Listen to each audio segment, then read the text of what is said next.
Hi, I'm Jeremy Rosenthal. Welcome to the Lawyer Show. And today is just going to be another good day of lawyer talk. I am your lawyer, Jeremy Rosenthal. Welcome today. And today we've got a very special guest joining us from Arlington, USA, a really good buddy of mine who I've known for years and years. His name is Andrew Peel. He is a construction lawyer in Fort Worth. And beyond that, he is an Arlington City Councilman. Andrew is also the grand poobah of the 1980s and all the associated culture. And we're going to try to talk about all those things today because this is the Lawyer Show. And on the Lawyer Show, we just have lawyer talk. You know, this is lawyers hanging around the water cooler. You get an inside look and an inside view at everything, all things associated with lawyers, how we view the practice, how we view our clients, how we want to get rich.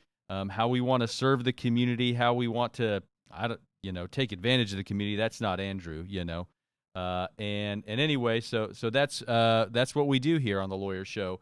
We're live today, and so if you have any questions, please put them in, and we'll try to get to them if we can. But right now, I'd like to introduce or have my guest introduce himself. Welcome, Andy Peel. Hey there, guys. Jeremy, it's good to talk with you again. You know, we've known each other for quite a long time. You were able to woo and win the hand in marriage of a very dear friend of mine from high school. And that solidified your position along with me as a member of the club of esteemed, lucky as hell gentlemen who married way, way up. So that's how we're brothers. You know, we may not have been in a frat, but we have this bond between us. My name is Andrew Peel. I am a construction law attorney in Tarrant County, Texas. My office is in Fort Worth, but I was born and raised in Arlington, Texas. Now, construction law is a very unique form of law, and there aren't that many lawyers that do it because you would be surprised at how many elements of Texas law are specific to the construction law practice. To describe it, it's kind of a specialized version of complex commercial litigation.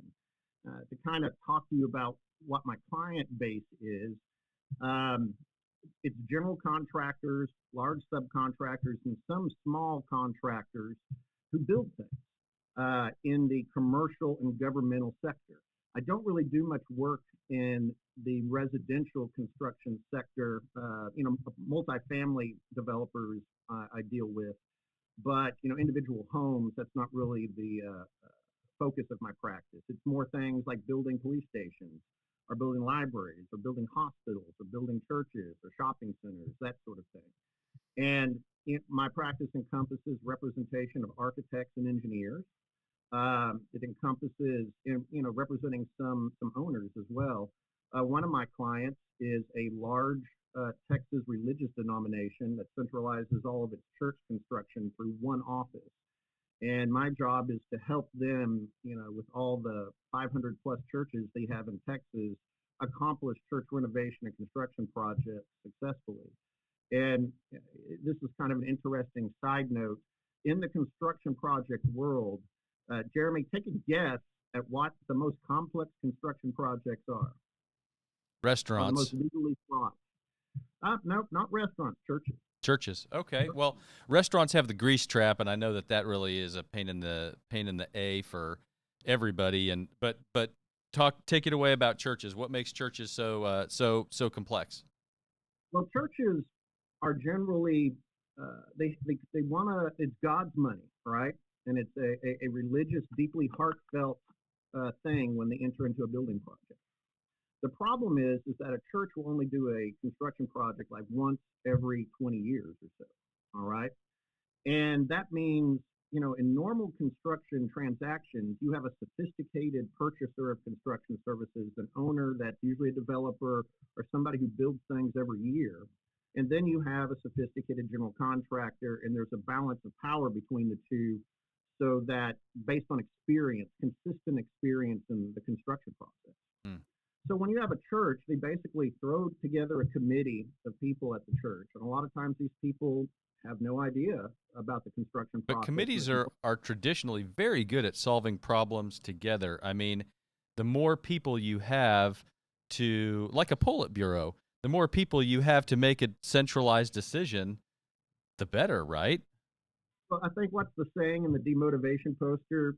The only thing stupider than one of us is all of us together. Well, look, I mean, yeah, and we're gonna get to Arlington City Council later, but that's never mind. I want to keep you for the full hour. I don't want to upset you this quickly. Oh, no, Uh, I'm good. so keep going. In the Yeah. church construction process, unfortunately, you have an unsophisticated purchaser of construction services. Churches have this committee of well-meaning people, right? And then, unfortunately, what usually happens in a church construction process is that the entire church looks to the pastor to run the process. Okay. And the pastor, I once spoke to a bunch of pastors. I said, "How many of you want to run your church's construction project?" And not a hand went up. I said, "How many of you are dying to get rid of that responsibility?" And all their hands went up. Sure.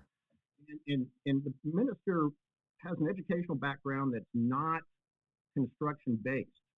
So what happens is that you get predatory contractors that take Oh. advantage of these unawares and naive customers, and they'll sign a contract for, so, oh, I can build that for you for $500,000. And the church is like, oh, great, this is wonderful, we can do that. And a lot of times the contractor is brought to them by a well-meaning member of the of Mm. the of the congregation, Hmm. and it is somebody who is possibly related to somebody in the congregation, or it can be somebody in the congregation. All right. Or you remember that all these churches are doing fundraising. And a lot of times you'll find situations where a major donor to the building campaign takes a sense of ownership of the process and demands that certain people be used for certain work. Okay. So all these different, This all sounds like tons of fun for lawyers. I oh, mean, yeah, yeah. particularly if you're getting paid, because I mean, I'm waiting to hear the problem with any of this. But Well, you can see it coming down the track. right. I mean, they think they're getting something for $500,000, okay, and then all of a sudden they start getting changed ordered to death. All Hmm. right. Oh, it's going to cost another 200 grand. It's going to cost another 300 grand. Oh, this is going to cost more. This is going to cost more. And all of a sudden, what they thought they were getting is not does not cost what they thought it would be. And all of a sudden, a $500,000 project ends up being a $1.2 million project, and you have a minister who doesn't have the critical analysis expertise to critique the work being Hmm. done or the allocations of funds through whenever you build on a construction process and send a draw in, you use certain specialized forms where a knowledgeable owner can double check the percentage of work complete based on that billing application. Ministers can't do that. All right, they don't know. So they just sign these change orders because they're desperate to have the project finished because their entire congregation is saying, when did it finish? And then every Saturday or Sunday, depending on your Sabbath, the entire church comes in, sees the project underway, and everybody has their own individual punch list. Okay. And they turn that all onto the pastor. The pastor feels an incredible amount of pressure.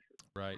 And so, what I did is I wrote a 27-page instruction manual for churches, how to do a church construction That's project. okay. Great. And when I walk them through every single step, from selecting a contractor, the planning process, the billing process, selecting an architect, having somebody on your side to guard against contractor overreach. And quite honestly, in construction, it is a good rule of thumb to never hire somebody to build your project that you would not be afraid to sue. Because so many times these churches like, well, so and so has been a valued member of our congregation. I Oh, mean, we really don't want to sue him. Well, he's right. taking you to the clean, you know? So next up, I sometimes vacillate between the most complex construction projects between churches and hospitals because the regulatory requirements of hospitals are incredible. Everything is regulated. It has to be perfect. But churches have this human element that makes everything much more complex. So if there's one thing I want your listeners to take Hmm. away from today is if their church or place of worship is going to build something, consult with a construction lawyer or an architect or an engineer before you do, and sit down with them and have that guy or person talk you through this process so you Consult know with what's Andy going Peel and pay him whatever he tells you to pay him. But I mean, in all seriousness, yeah, I mean, it makes a lot of sense that this is just it's a perfect storm. You've got a very political um, church situation where it's just people are people and politics are politics and money is money, And that makes perfect sense that the money people are going to come in. They're going to probably want their way. Everybody's going to have their opinion. Everybody's going to want to have sees their carpet right in the church, and we're going to have this kind of a lobby, and we're going to do this in the. I can see all that kind of just. On top of that, it's all for the glory of God too. That's a lot of layer pressure. No pressure, no pressure. Yeah, and then you've got probably a pastor who's in over his head on the construction side of things, probably pretty decent at managing the congregation.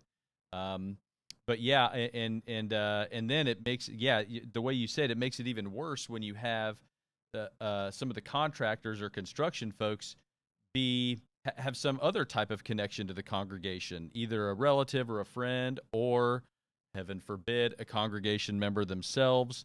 And my grandfather ran a typewriter business, and he always told me never hire anybody you can't fire.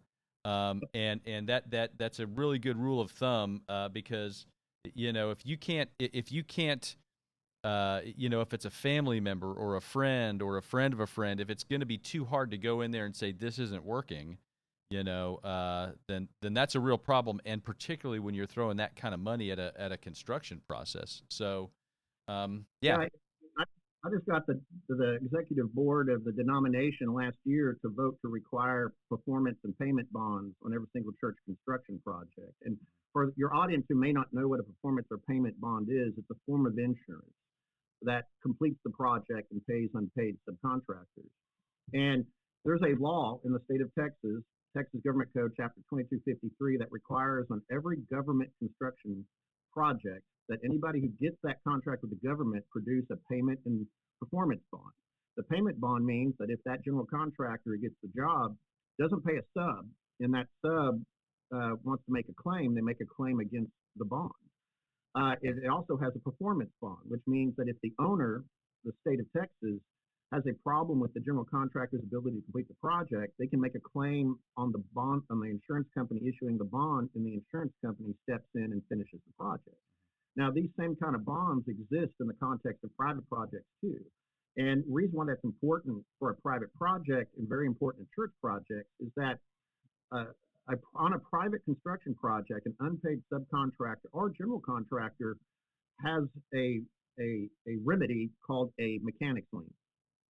All right. And so what happens is that they follow certain specific rules outlined in Texas Property Code Chapter 53. They are able to obtain a security interest in the dirt that the church or the private project sits on. Okay, so they encumber the property. All right. And as soon as a lien hits that property, if that private developer or that church has a construction loan, they're immediately in violation of their loan covenants. All right. And the bank has the opportunity to foreclose on the project. Secondly, if a lien attaches to a project, the ultimate remedy is for the person who placed the lien on the dirt to file suit to foreclose on the lien. And what that means is that they can force that property to be sold by the sheriff of the county in which the property is located in on the first Tuesday of the month following the obtaining of a judgment. And then the money from the sale of that property goes to satisfy any note holders and then to pay the debt of the lien claimant who foreclosed. Okay, so basically, you can have your property sold out from under you if you get a lien filed against it. But if you have a private project surety bond, payment or performance bond, like I've gotten the church denomination agree to require in every single construction project, their remedy does not lie. If they file a lien, it does not attach to the property. It immediately converts into a claim against the bond, and then the insurance company surety handles all those claims. And also, if the GC defaults on its obligations to a church or the private owner, then the private owner of the church can send a demand to the surety saying, finish my project. And the surety will do that. Now, it increases the cost of a construction project, 3 to 5%, but it's an invaluable addition to protect you, especially in a church construction project where there's so many variables. Yeah. You're listening to JP, Kathy, and the Crew Network. You can see JP, Kathy, and the Crew live between 7:30 and 9, Monday, Wednesday, and Friday.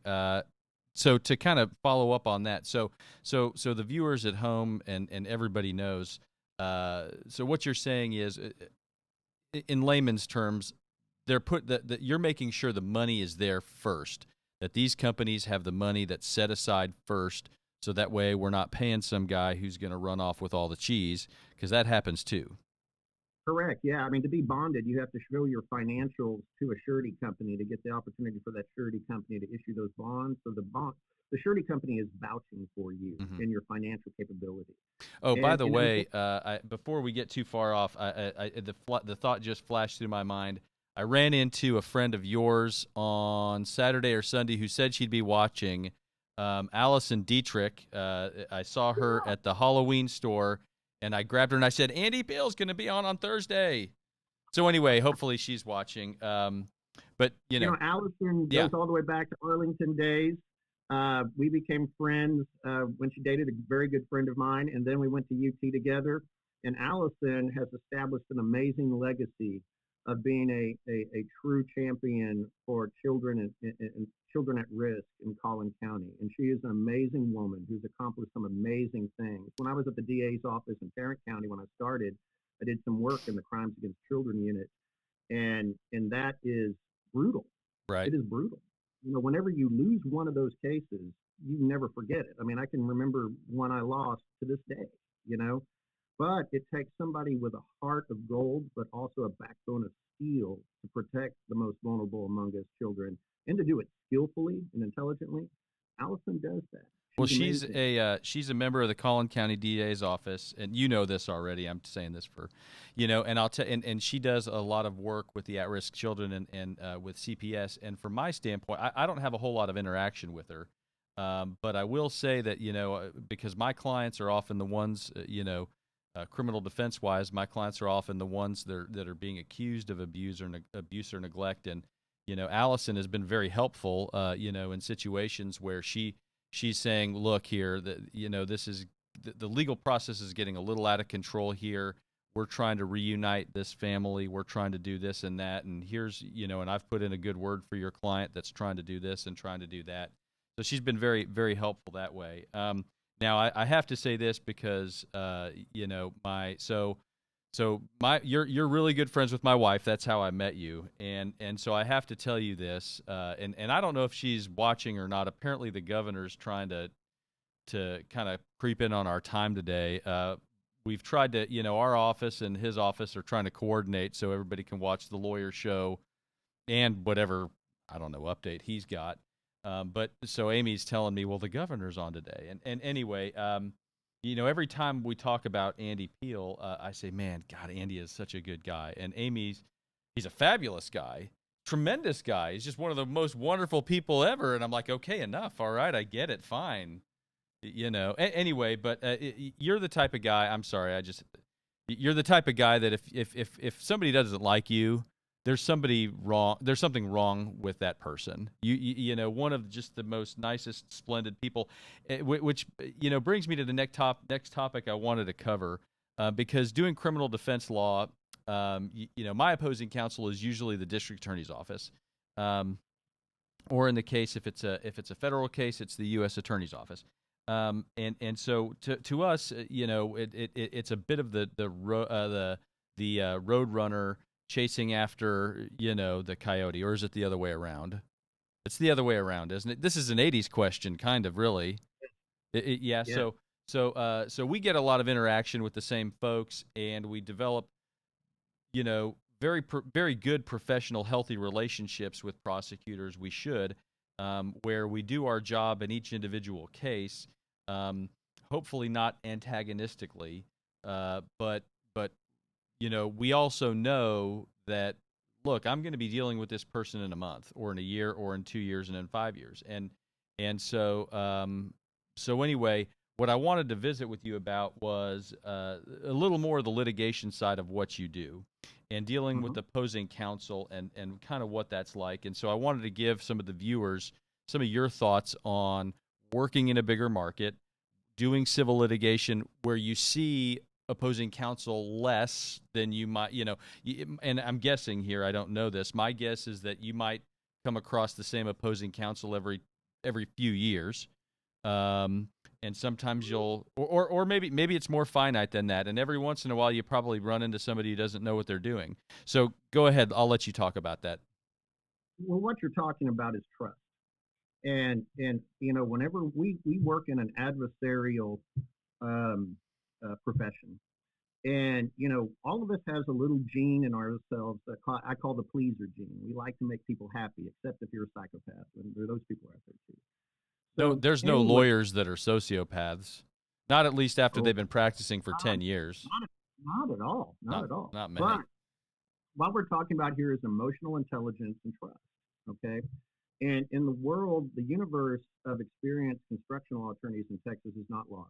All right. And when I started going to the Texas Construction Law Conference uh, uh, 18 years ago, I go every year. There were about 300 of us in the room, right? Texas has grown quite a bit. Texas went, in the past 20 years, Texas has gone from something like 20 million people to 29 million people. And then we had a recession where a lot of other people in other areas of law just decided they wanted to become construction lawyers because construction law is a little bit more recession proof in a growing state like Texas than perhaps other forms of practice like real estate, that sort of thing. And but still, the universe of people who practice in the field is very small. And my firm, Harrison Steck, is the oldest, longest running construction law firm in Tarrant County. There are a few other firms that have individuals who do some of the work, and then there's one other firm that is kind of trying to establish itself. But we've been around a long time, and we know this, and we know the players. Okay, so one of the key issues and obligations I think as an attorney that we have is to keep our clients' costs down. All right, and I have this conversation with every single person that comes to my office, and I say, look, there are different ways to resolve a dispute. Okay, I can go full jerk face asshole lawyer if you want me to. Okay, I can do that. I can file and I can go like hell after somebody. All right. So let's talk about for off ramps and dispute resolution as we take this dispute forward. Because if I create a way the lawsuit progresses and I escalate it at, or sometimes it's even pre-lawsuit. Okay, we can talk about the demand letter. There's the sweet, nice demand letter meant to preserve a very political business relationship with somebody you want to do work for in the future, but that you have a dispute with right now. So you don't want to be a total jerk in it. Then there's the more firm, hey, if you don't do this, unfortunately, I will be compelled to avail the courts of Texas to resolve this issue.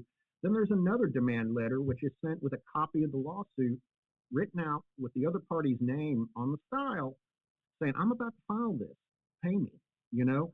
So what you do, and then when you get into the lawsuit process, there are different places where as the discovery goes forward, you can reconvene an honest conversation with opposing counsel and try to resolve something. And that goes back to what you're talking about, trust. Okay. There are certain lawyers who I've known for years who practice in the construction law field, but if they call and tell me my client's claim has a problem, I feel comfortable going to my client and looking into it because I'm pretty sure he's right. Mm-hmm. All right. Like I'm sure when I was a DA, there were certain criminal defense attorneys in Tarrant County that came to me and they would say, look, you've got a problem with your officer. And you know what? Because I trusted them. Mm-hmm. Now, that doesn't mean we're best friends because Right. we're an adversarial relationship. Right. I'm able to shortcut a lot of things and resolve things quickly and move a case quicker and get some justice. Mm-hmm. Well, that same principle applies in civil litigation as well. If you have the emotional intelligence and the trust bond to be able to take advantage of those opportunities. Mm-hmm. So the idea is, look, client, I'm going to talk with you constantly about your costs because lawyers aren't cheap and I got to eat. Okay. And then we're going to talk about opportunities as we go through this where there might be an off ramp where you may decide, look, I want to resolve this now and move on down and make money doing other things.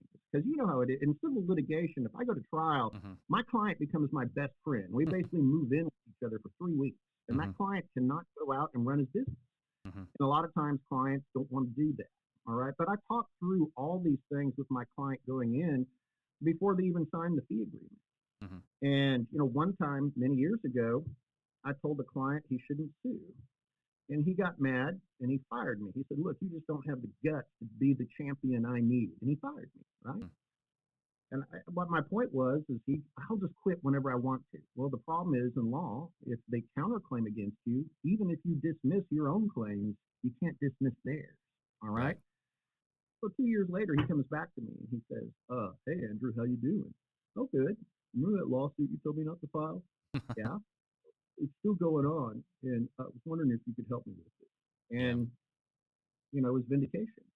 So what you have to do in a dispute situation is find ways to resolve disputes in a financially responsible way that also and having trust with opposing counsel is an essential part to that. Yeah, I like to think opposing counsel trusts me because they know I'm a no BS kind of guy. If I tell them they've got a real problem, they go and check on it and we can resolve things. And I think that that's a skill that a lot of lawyers just don't have. Right. It's like whenever you get the demand letter that personalizes the dispute. You did this.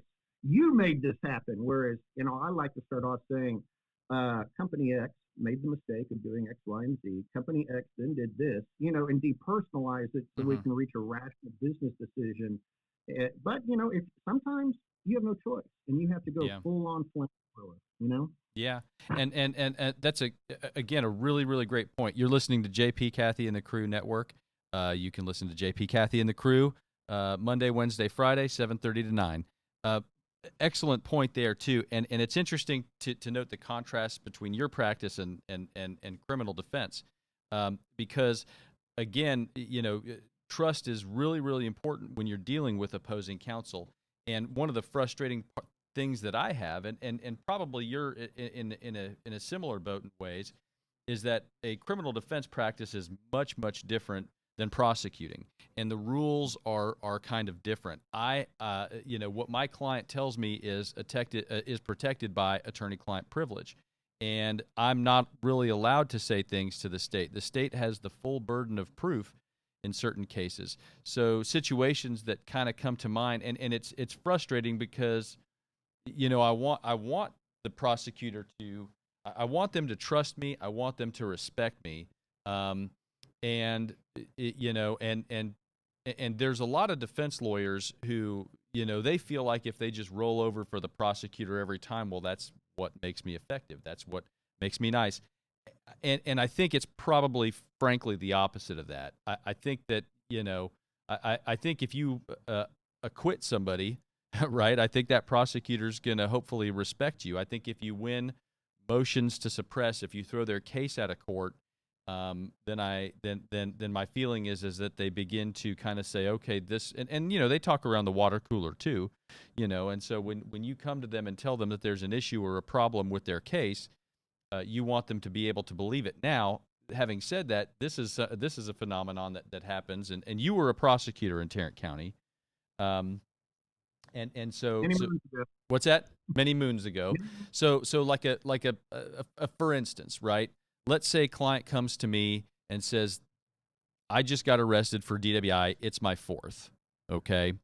Obviously, for me, judgment aside, because I know probably a lot of our viewers are going, but it happens, right? Somebody who has a battle with alcohol and is probably losing their battle with alcohol, but they come to me and they say, this is my fourth DWI, but they charged me as a first because they spelled my name wrong, because something, whatever. When this came to the police, they filed this as a first.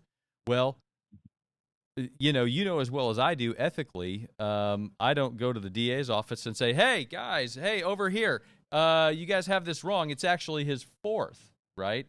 What we do is we go really quiet, like to the courthouse when they file it, and we plead it as a first. Jeopardy's barred, so they can't come back and do it as a felony. And so that's just a really stark difference between that level of practice and our hope.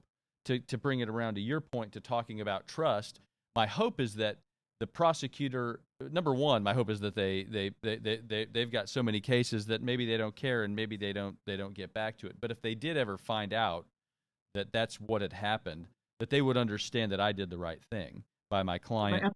Yeah. The ethical obligation that the ethical rules in the state of Texas makes it clear. Mm-hmm. Our primary obligation as attorneys is to our client and to serve their interests. We have a fiduciary obligation. And that means we can't be the kind of guy that goes in and gives away the house to the other side just to make the other side happy. Yeah. And therein lies the development of a mature lawyer, being comfortable with not being liked. and knowing that over time, sometimes you're not liked, but you're respected. Hmm. And then over time, as people mature, that not liked but respected will evolve in that relationship as it on goes into an appreciation. Right. And and so many times people take the short view, you Hmm. know, and just try to be liked in the moment. So, we take this job with the understanding that part of our job is being unpopular. Hmm. So if I struggled with that as a young man Hmm. young lawyer, because I like to be liked. I like to make people happy. And only with the experience of time did I be comfortable with uncomfortableness. Right. And that's a key element for being an effective advocate and lawyer in the state of Texas. You have to be comfortable with uncomfortableness. And why we're such an essential part of the grease that makes this commerce and state run is because a lot of people on this planet are not comfortable with being uncomfortable. Hmm. So they come to us in the dispute situation, and we are their champion. We protect them in a place where they don't feel comfortable because we're used to being in the deep end of the pool. And that's, you know, we're attorneys and counselors, Hmm. right? I mean, business card says attorney, mediator, counselor at law. And everybody thinks when they watch TV and see the high-powered lawyers arguing in the courtroom that, Hmm. that we always, there is about 80% of my practice is the counseling part. My clients call me and say, Andrew, I'm about to make this business decision. Can we talk through the exposure that I might face? How can I adjust this document and avoid problems going forward? And I think both, one of the things I'm lucky to be able to do, if I have a client, some of my oldest clients, 17 years, I've watched them grow from $500,000 revenue a year to now, 15 million. They call me at Christmas and say, hey, we couldn't have done this without you. That feels Hmm. good. All right. I have been there for them. I have talked them through difficult times when they put every single dime that they have in the bank into something, this business. It's their baby. It's everything they have. And they need somebody they can trust to talk to about potential problems and how to avoid them. So while I have no problem going into a courtroom and I enjoy the heck out of it, quite honestly, I realize now, after 20 years doing this, that it's important for me. The biggest success is when my client never hits the courtroom. They have a good document because I write good contracts for them that avoids the problem. And they are able to focus on their business and making money on the next project rather than the dispute that could eat them up inside because they're uncomfortable with conflict. And I think that being a counselor is an essential part of a lawyer's job for clients. Yeah, absolutely. I tell clients this all the time. I point to my license on the wall and I say it says attorney and counselor. And I don't know why it Mm-hmm. says counselor because I went to law school. I didn't go to counseling school. That the judge only tells us, he calls us counselor when he's pissed. That's how you know you've upset the judge is when you get called counselor, right? Counselor, please approach. Counselor. Well, where's your client? Yeah. So, but no, you're absolutely right. And so much of it is emotion driven, Mm-hmm. and from our standpoint too, because a lot of times what we'll see is, when you tell a client, look, I think we're going to win this trial.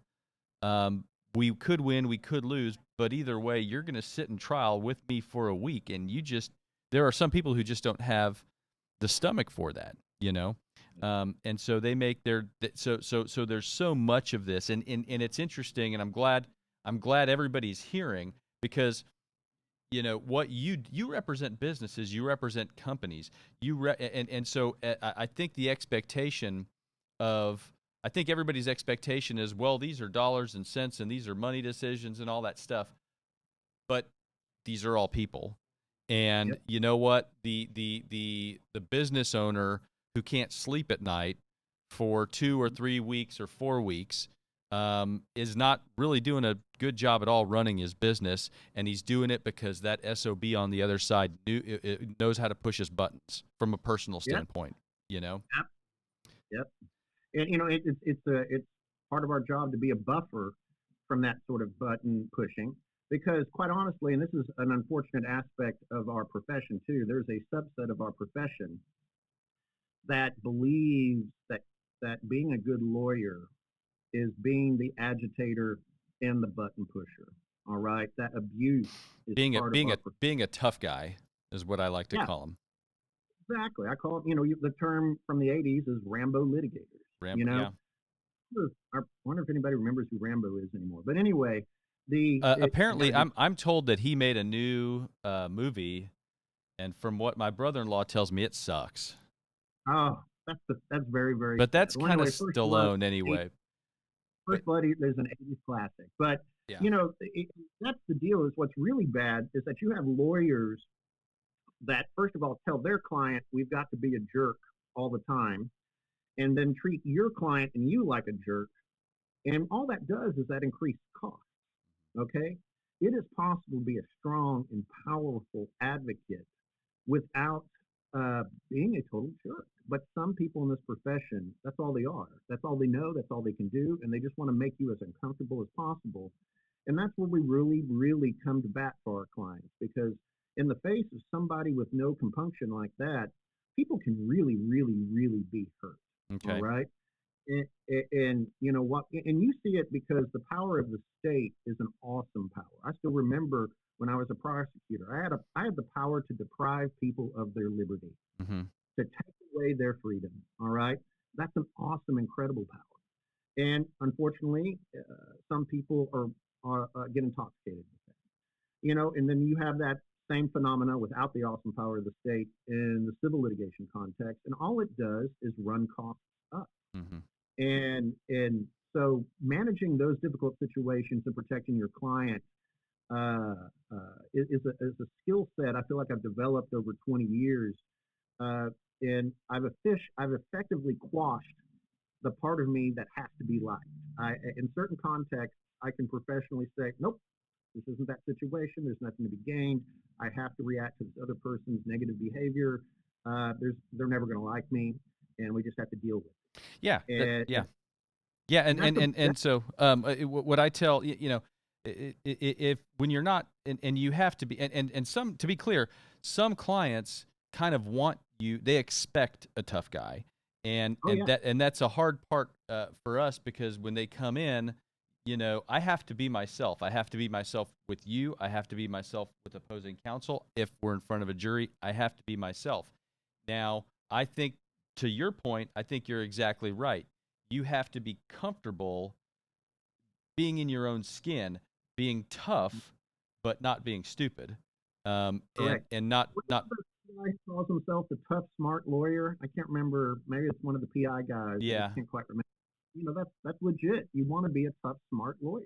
right. And sometimes being tough, let's face it, sometimes being tough means being tough with your client, and I tell people too, I'm in sales because I'm always selling somebody. I'm selling the prosecutor or I'm selling a jury, and a lot of the times I'm selling my client, and I'm trying to convince my client, look, this isn't going to work out the way that you feel like it might or it should in your mind, and here's why. Let's talk about one of my favorite Yeah, concepts: confirmation bias. confirmation bias. Yes, Yes. when people see the world only from their point of Hmm. view, okay, and then they seek out information that only reaffirms their point of view. It's also known as social media. But anyway, whenever This you is talk, exactly why the Red Raiders, after crushing Houston Baptist, are gonna they're gonna real. I mean, I think the Longhorns are gonna kind of get. We'll see. JP's back here, and yeah, he's making fun of me too. Andy's a big Longhorn. Um, Before we let the ship get too far away from the dock, tell everybody what a moondog is. I'm afraid I can't share that with you. You can't That's share that with confidential. me. This goes to the core of Arlington. That's confidential information. Confidential. I mean, Okay, so let's. I want to This is my way of transitioning to talking about Arlington and Arlington City Council. Um, can I? I know what a moondog is. If I know how, if I know what a moondog is, how is it? Andy is a grad. He is alum of Barton High School in Arlington. He lives in Arlington. He eats, sleeps, and breathes Arlington. There is no human on the planet with more civic pride than Andy Peel. You were going to get me some tickets to something this summer at the ballpark. I'm guessing that's been canceled. I'm guessing also that you were the one that brought the World Series to Arlington, even though John Daniels couldn't do it. Go ahead and talk about city council. Talk about being a lawyer on city council. Talk about how talk just talk.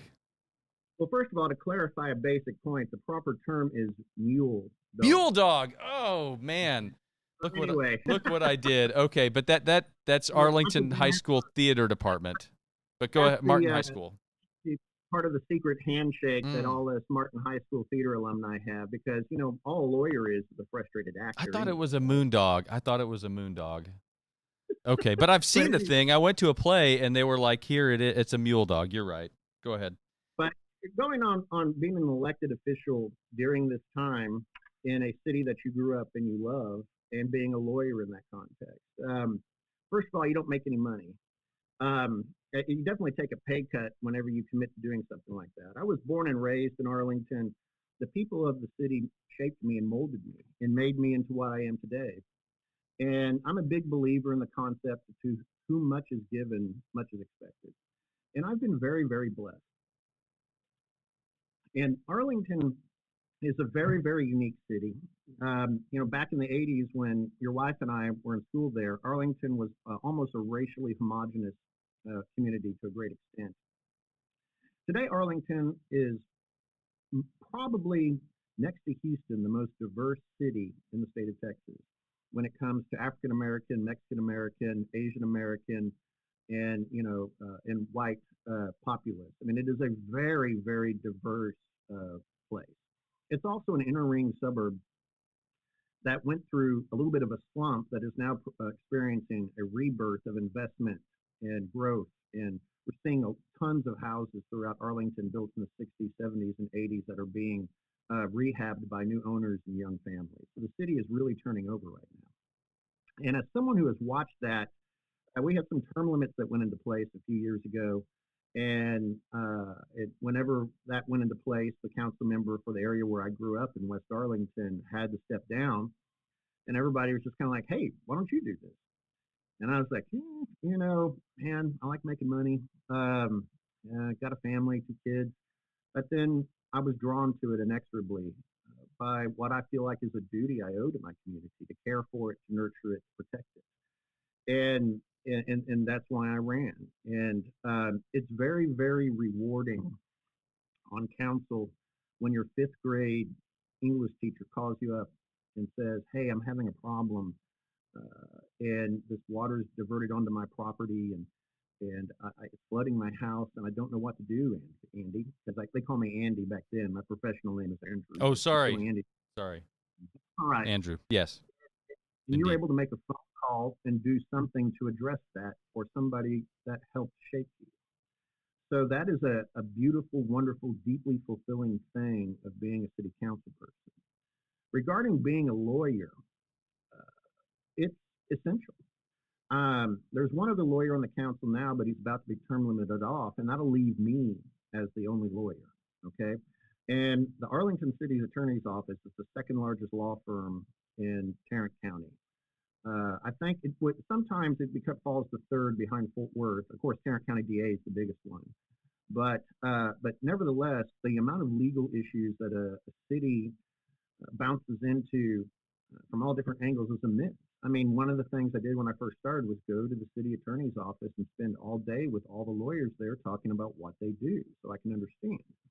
And what that means is that in certain contexts, you have to bring a perspective to the table that gives you the ability to push back sometimes on city staff and the city attorneys based on your independent knowledge of the law and how the legal system works, where other council members who have no concept of that can't do that. All right. I think every city council needs to have one lawyer, because a big part of what we do, and this goes back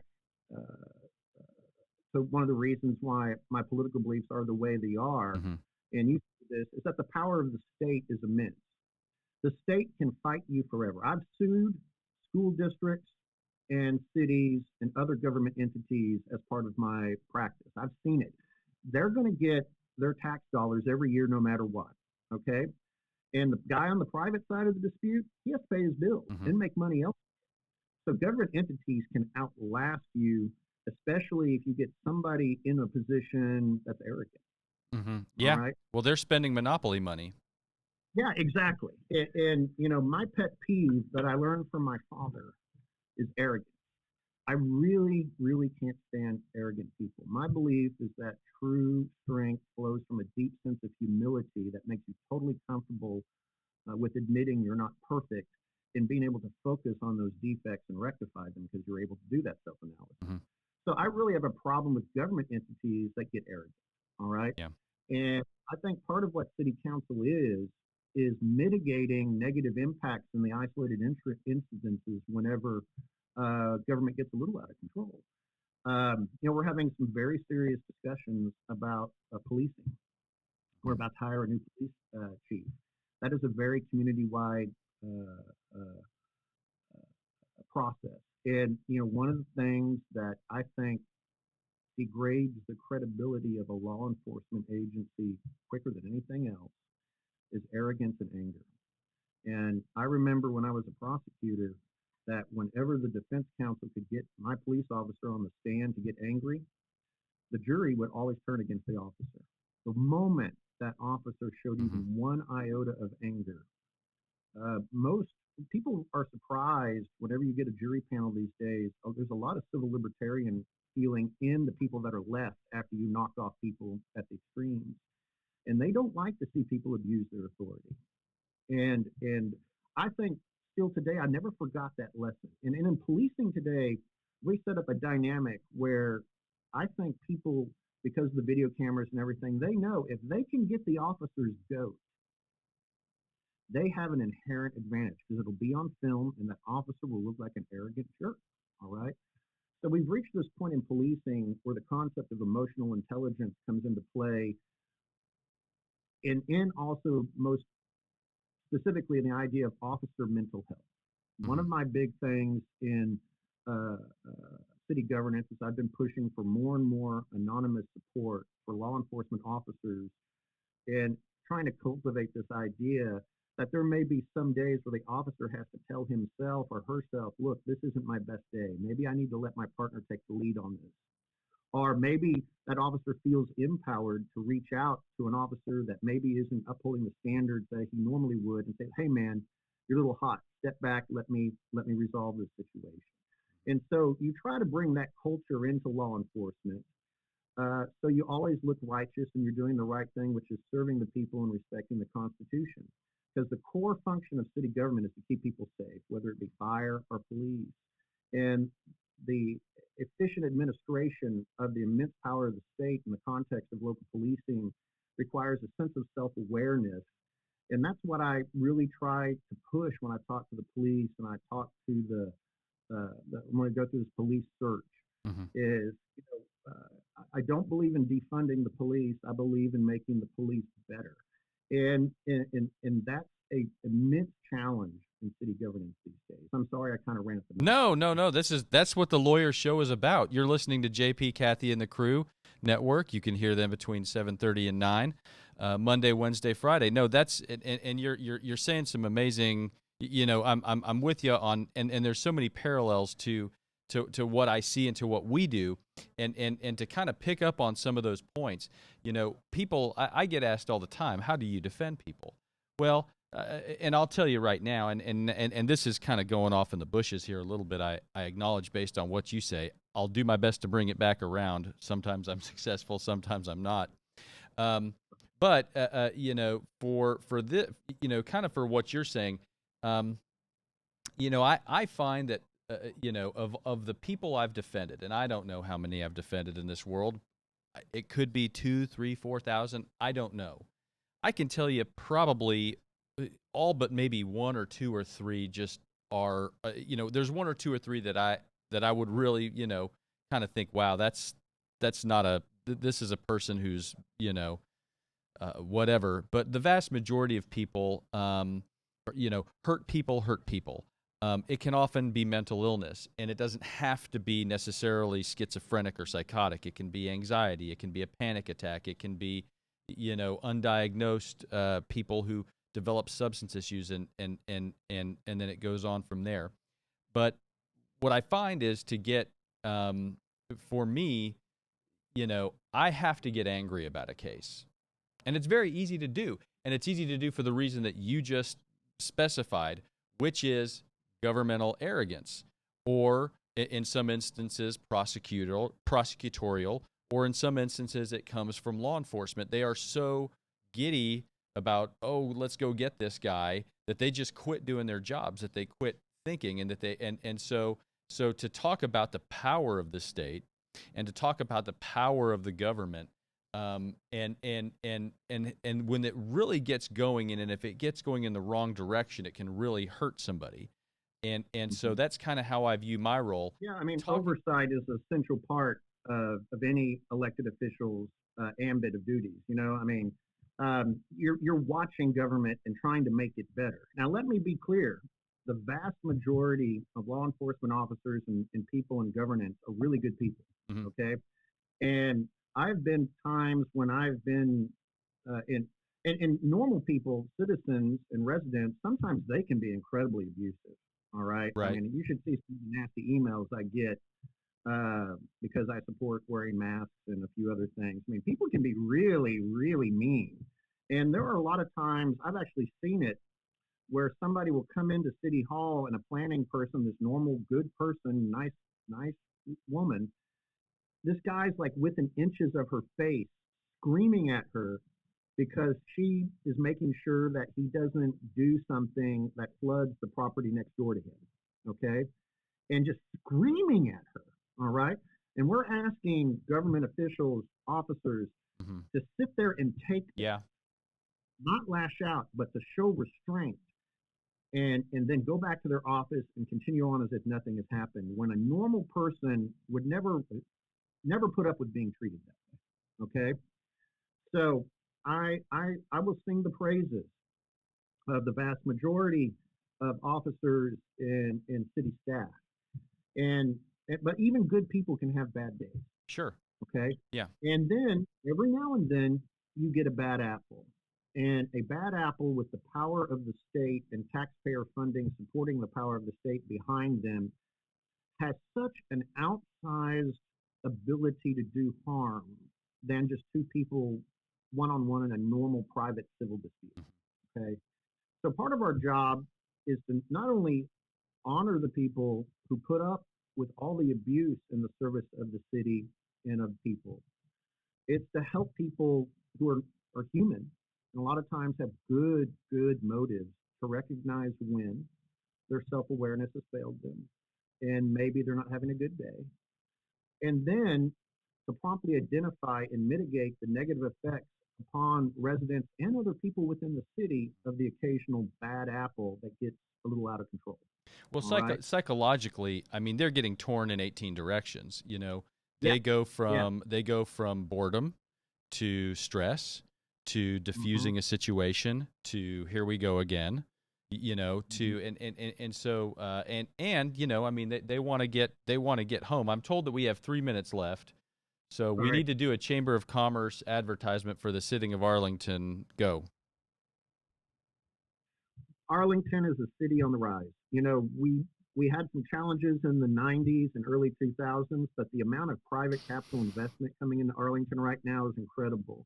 UT Arlington is the second largest university in the UT system and the third largest in the state now, 46,000 students on campus, not including online. And Arlington has finally embraced its identity as a university city. Our older homes are affordable in good neighborhoods with good city services. Thus, we see thousands of millennial families moving to Arlington, buying an old house You and want those? counting on, You want millennials? Okay, just oh, keep going. Sorry, keep going. this is cool.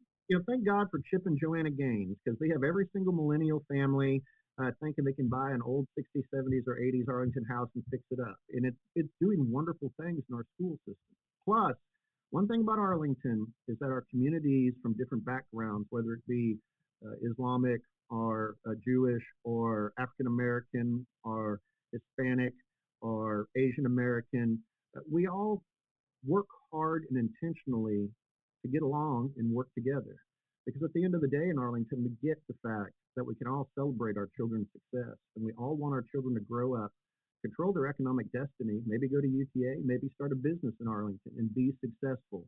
And the city really understands that. And I'm very hopeful that Arlington can be an example of a renewal of an inner ring suburb, as well as a way that a very diverse country can come together and work together for the benefit of everybody.